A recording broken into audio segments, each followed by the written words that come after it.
लीजिए आपको रिवर्स करना है, हाँ। तो आप क्या करेंगे, ये तीनों मिरर अपने हिसाब से सेट कर लेंगे, ठीक है। अच्छा। ये मिरर में पीछे आपको दिखना चाहिए, अच्छा। ठीक है। अब आप देख रहे होंगे तो ये जो हमारे गाड़ी में पीछे नंबर और नाम लिखा हुआ है, दिख रहा है ना। दिख रहा है। अब आपको इसी मिरर से ना आपको बैक करना है। जैसे मान लीजिए आपकी गाड़ी में कैमरा लगा होगा, तो आप कैमरे में देख के करेंगे बैक, ठीक है।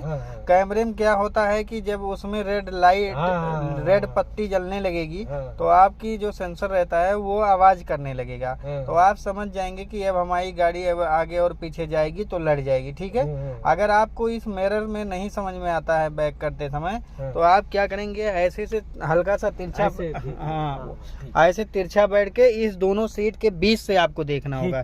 ये हाथ ऐसे रखेंगे, यहाँ पे रखेंगे, ठीक है। अच्छा। अब ऐसे पीछे देख के बैक करेंगे। अच्छा। जैसे मान लीजिए पहले कैमरा गाड़ी में नहीं होता था, तो आप राइट और लेफ्ट में देख के अंदाज नहीं ले पाएंगे। तो जब ये ऐसे गर्दन बाहर निकाल के देखेंगे तो इससे क्या होता है कि आपका पीछे का अंदाज लगने लगता है, ठीक है। अब आप क्या करेंगे कि रिवर्स गियर डालिए। नहीं पड़ा नहीं था अंकल जी, ये आप पूरी राइट दबाइए और बैक कर दीजिए। हाँ आप क्लच छोड़िए धीरे से, आप क्लच छोड़िए, हाफ क्लच छोड़ेंगे और एक्सीलेटर नहीं देंगे। कभी भी गाड़ी को बैक करना चाहिए तो हाफ क्लच पे ही गाड़ी आपको बैक करना है, ठीक है, ना कि आपको एक्सीलेटर दबाना है। एक्सीलेटर दबाएंगे तो आपकी गाड़ी स्पीड में जाएगी। अब जैसे यहाँ पे आप ये स्टीयरिंग ऐसे सीधा रखेंगे तो आपकी गाड़ी एकदम सीधी जाएगी, ठीक है। अगर ये स्टीयरिंग राइट काटेंगे तो पीछे का हिस्सा जो होता है वो राइट साइड जाएगा, ठीक है। अगर ये स्टीयरिंग फिर लेफ्ट काटेंगे तो पीछे का हिस्सा क्या होगा, लेफ्ट साइड जाएगा, ठीक है।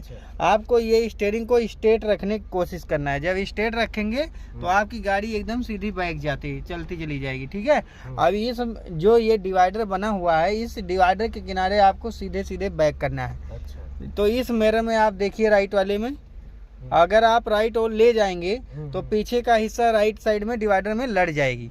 तो हमको क्या करना है, ऐसे स्ट्रेट ही रखना है गाड़ी को। हाँ अब आप क्लच छोड़िएगा धीरे से, बस इतने ही क्लच छोड़ के रखेंगे। अगर आप पूरा क्लच छोड़ देंगे तो इससे गाड़ी स्पीड में जाने लगेगी, तो आपको इतनी ही स्पीड में रखनी है ऐसे। अब यहाँ देखिए आपकी गाड़ी लेफ्ट साइड जा रही है ना, तो आप क्या करेंगे, लेफ्ट नहीं लेंगे, राइट ही हल्का सा स्टीयरिंग को राइट काटेंगे। राइट काटेंगे तो पीछे का हिस्सा क्या होगा, राइट साइड जाएगा, ठीक है। और लेफ्ट स्टीयरिंग काटेंगे तो पीछे का हिस्सा लेफ्ट जाएगा।